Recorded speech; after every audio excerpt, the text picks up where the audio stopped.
Les experts basket saison 2, épisode 15, ravi de vous retrouver sur Monaco Info pour un nouveau numéro en compagnie de votre expert Ali Traoré. Bonjour Ali. Bonjour. Comment ça va en ce lundi ? Écoutez, très bien, c'est le printemps, le soleil est là, les oiseaux chantent, donc je suis en très bonne humeur. Et on est donc prêt pour attaquer tout de suite avec le débrief.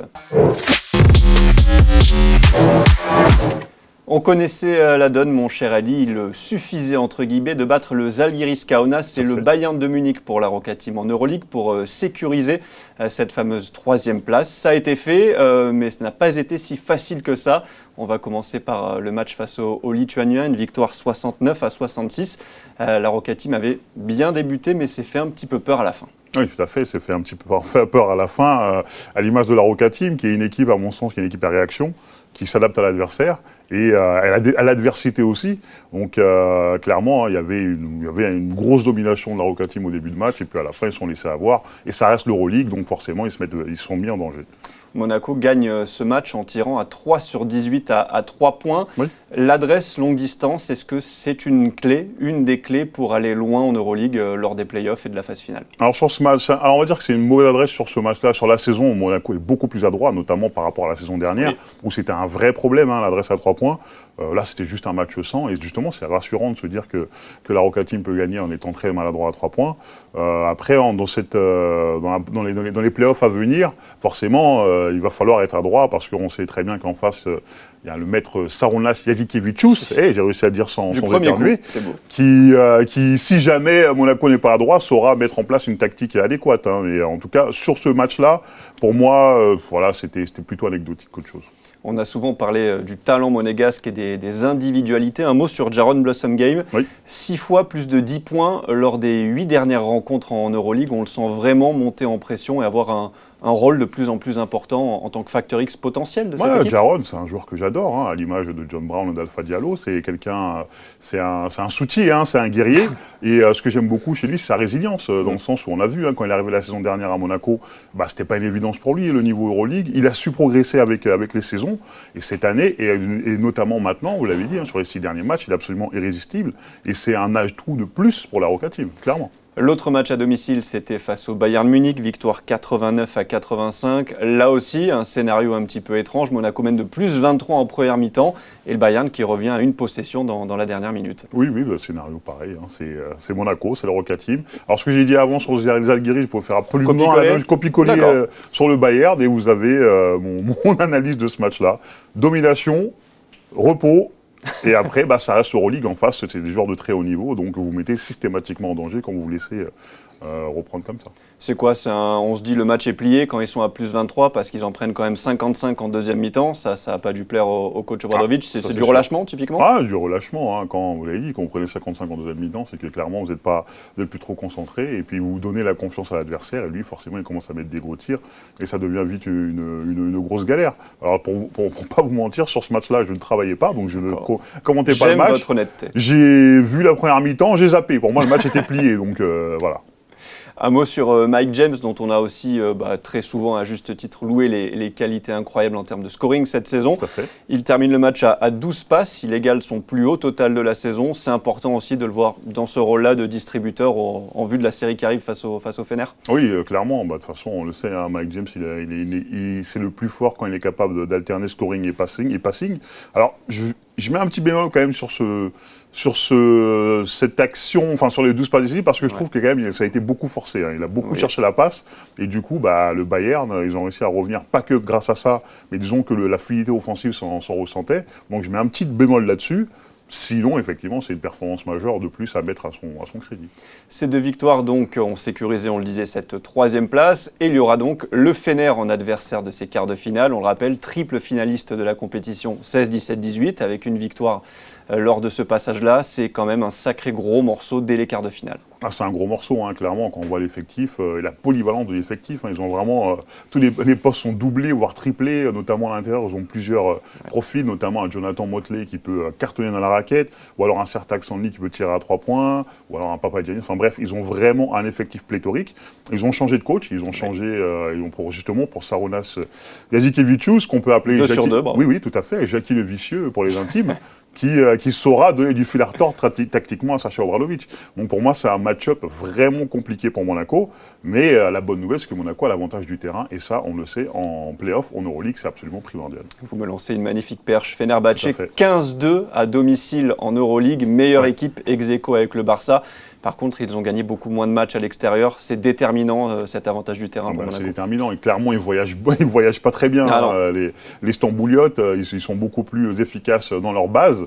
Donc, clairement, les 2 premiers matchs à Monaco, pour être un petit peu tranquille, il va falloir les prendre. Si ce n'est pas le cas, il va falloir faire un exploit à Istanbul. Ils l'ont fait par le passé, notamment la série face au Maccabi Tel Aviv, ils l'ont fait. La série d'avant face à Olympiakos, ils l'ont fait. Donc voilà, en tout cas, c'est clair que là, sur le début de ces playoffs, objectif 2 sur 2 à la maison. Vous avez évoqué le secteur intérieur de cette équipe, un mot sur la base extérieure avec un meneur vraiment d'expérience, Nick Calates, et puis un homme qu'on connaît depuis des années, un artificier, Will Buckin aussi, ça va être aussi les hommes à surveiller. Oh oui, Calates, Will Buckin, Dorsey si jamais le coach le fait jouer, Guduric. Les postes sont doublés, triplés. Il y a du passeur, il y a du scoreur, il y a du cerveau, il y a du foufou. Non, franchement, c'est chaud. Clairement, ça va être des duels absolument passionnants. Parce que nous aussi, on a des magnifiques artificiers. Mike James, Jordan Lloyd, Elio Kobo qui revient bien. Voilà, Strazel derrière, peut-être un peu de Walker. Donc ça va être, franchement, pour moi, c'est pas loin d'être la plus belle série à suivre sur ces playoffs. Je suis d'accord. Et on a hâte en tout cas d'être à Gaston Médecin pour voir ça et pour être parfaitement complet. Il y avait aussi 3 matchs de Betclic Elite pour la Roca Team. Une défaite face à Nancy, 100-86. Et 2 victoires face à Limoges, 94-56. Ainsi que contre Dijon, 80-72. On passe au point d'Ali. La chronique que vous attendez toujours avec impatience, Ali, on va évoquer l'Europe toujours, mais la compétition juste en dessous, l'Eurocup que Monaco avait d'ailleurs gagné en 2021. Et bien, le basket français a brillé dans cette compétition, puisque pour la première fois de l'histoire dans une compétition européenne, on a eu une finale 100% française, Paris face à la JL Bourg. Paris qui n'avait perdu qu'un seul match dans toute la compétition et qui a donc remporté le trophée. C'est logique pour vous, ce résultat final ? C'est logique, parce que Paris a totalement dominé. Mais avant de parler de Paris, j'ai quand même envie de dire que Monaco a été un trendsetter, c'est-à-dire un pionnier dans la victoire en Eurocup. Parce que depuis que Monaco a gagné l'Eurocup, j'ai l'impression que le niveau du championnat de France a augmenté, jusqu'à ce qu'on se pose la question, à se dire que est-ce que le championnat de France n'est pas le 2e meilleur championnat domestique après l'Espagne. Ensuite, pour reparler sur Paris, il faut toujours que je mousse un petit peu Monaco. Allez-y, mais c'est bien. C'est Monaco qui me paye. C'est une blague, ou pas. Donc, victoire absolument logique, avec un jeu atypique, un jeu entraînant, flamboyant, énormément énergivore. Moi, j'ai eu beaucoup de... j'étais pas très sûr s'il pouvait tenir sur la distance, mais apparemment c'est le cas. Donc effectivement, ça fait un très très beau champion. Donc l'année prochaine, on aura 3 équipes du championnat de France en Euroleague. C'est ce que j'allais vous dire. Victoire synonyme donc de ticket pour l'Euroleague. Et on a l'impression qu'ils sont presque plus Euroleague ready que l'Asvel par exemple, où le projet patine un petit peu, alors que Paris, il y a la nouvelle salle, ça va attirer des gros joueurs. Qu'est-ce que vous pensez un petit peu de ce projet parisien qui va, à mon avis, pas faire de la figuration en Euroleague? Non, ils ne feront pas de la figuration, dans le sens où s'ils ont de la continuité avec leur entraîneur, avec leurs joueurs majeurs, ça va bien se passer, mais c'est clair qu'il va falloir étoffer le roster. Pour moi, il faut minimum, en Euroleague, il faut minimum 14 joueurs prêts à jouer. Donc ils vont devoir recruter, il y a certains qui devront partir. Mais en tout cas, c'est clair qu'au niveau infrastructure, bien sûr, ils sont absolument prêts avec l'Adidas Arena et Bercy aussi pour les gros matchs. Moi, je suis sûr qu'ils mettront les moyens. Ils se rendront compte que ce que c'est l'Euroleague. Par contre, c'est vraiment 2, 3, voire 4 niveaux au-dessus de l'Eurocup. Donc, il va falloir être prêt parce que la saison d'Euroleague, elle est longue et elle est très, très, très, très fatigante. On va aussi rendre hommage à la JL Bourg et ce beau parcours. Ils ont terminé premier de la phase de groupe avec un bilan de 14 victoires, 4 défaites pour arriver donc jusqu'en finale. C'est un superbe parcours pour eux aussi, qui est une équipe qui progresse, on a l'impression, d'année en année aussi. Oui, JL Bourg, pour moi, c'est vraiment l'exemple de l'équipe qui a grandi de façon organique, que ce soit au niveau de l'organisation et de l'infrastructure. Bravo. Ils ont vraiment su mettre les ingrédients pour monter les étages petit à petit. Après, malheureusement, je pense qu'ils ont atteint leur pic en arrivant en finale de l'Eurocup, voire la gagner. Voilà, c'était pas une équipe qui aurait eu un projet pérenne pour l'Euroleague, parce qu'on sait, il faut des grandes villes en Euroleague. À Paris, Istanbul, etc. Londres bientôt. Voilà. Bon, après, il y a Monaco qui est un peu spécial là-dedans, mais Voilà. L'exception qui confirme la règle. Tout à fait. Vous parliez de Monaco précurseur, la progression aussi monégasque. 2017, il y avait cette troisième place en BCL. 2018, la deuxième. Le titre Eurocup en 2021. La troisième place en 2023 d'Euroleague. Bon, vous voyez où je veux en venir. 2024, il faut essayer d'aller chercher encore un petit peu plus haut côté monégasque. Bien sûr. Alors moi, j'ai toujours dit, même l'année dernière, quand il y avait le Final Four, je disais, honnêtement, j'ai du mal à croire que Monaco gagnerait la demi-finale face à Olympiakos. Parce que ça s'apprend. C'est une histoire d'expérience en Final Four. Et l'expérience de la saison dernière, elle servira cette saison à aller en finale, voire plus. Maintenant, effectivement, la progression de Monaco est absolument extraordinaire. Finir troisième de cette Euroleague-là, pas que de l'Euroleague, de cette Euroleague-là qui est extrêmement disputée, de la première à la 15e place, ça jouait quelque chose. C'est absolument extraordinaire. C'est une progression constante. Tous les ans, le club progresse. Donc cette année, minimum finale. L'année prochaine, top 2 sûr. On espère que vos vœux et le seront titre exaucés, mon cher Ali. On passe à la question du jour. Parlons de NBA, mon cher Ali, pour cette question du jour, puisque la saison régulière est enfin terminée, diront certains. 82 matchs, c'est long, il ne se passe pas grand-chose des fois. Mais on connaît donc désormais, on va dire, le bracket de ces fameux potentiels playoffs, avec à l'Est une équipe qui a survolé la saison régulière, Boston, 64 victoires, 18 défaites. Deuxième, New York, une petite surprise qui pourrait retrouver dès le premier tour Philadelphie, qui a eu un petit peu de mal sans Joel Embiid, mais depuis que le franco-camerounais américain, on ne sait plus trop, est revenu, c'est un peu l'épouvantail, non ? Philadelphie, 7e de saison régulière, c'est vraiment l'équipe à ne pas prendre à l'Est en play-off. Pour moi, il y a deux équipes à ne pas prendre. Philadelphie, si Joel Embiid est en bonne santé, et Miami. Okay. Parce qu'ils ont l'habitude de faire un peu, on traîne en dessous des radars, là, comme ça, et ils arrivent à la fin et gâchent la vie des gens. Ils l'ont fait l'année dernière en battant le Milwaukee Bucks qui était premier au premier tour des playoffs. Donc clairement, Philadelphie et Miami à éviter à tout prix. Il se joue d'ailleurs au premier tour, 7e contre 8e. Tout à fait. Ce sera soit l'un, soit l'autre. Exactement. D'ailleurs, les deux peuvent accéder en play-off, puisqu'on rappelle le fameux format. Oui. Le vainqueur du match 7 contre 8e affrontera le 2e, et le 8e aura une autre opportunité, et il prendra le vainqueur du 9e contre le 10e. C'est le fameux play-in. Vous avez travaillé ça. Moi, j'aurais été incapable d'expliquer ça comme ça. Professeur de mathématiques à mes heures perdues, sachez. Ça se voit. Conférence Ouest, OKC, Denver, Minnesota. Il y avait un match à 3 pour la première place de saison régulière. C'est OKC qui en est sorti vainqueur.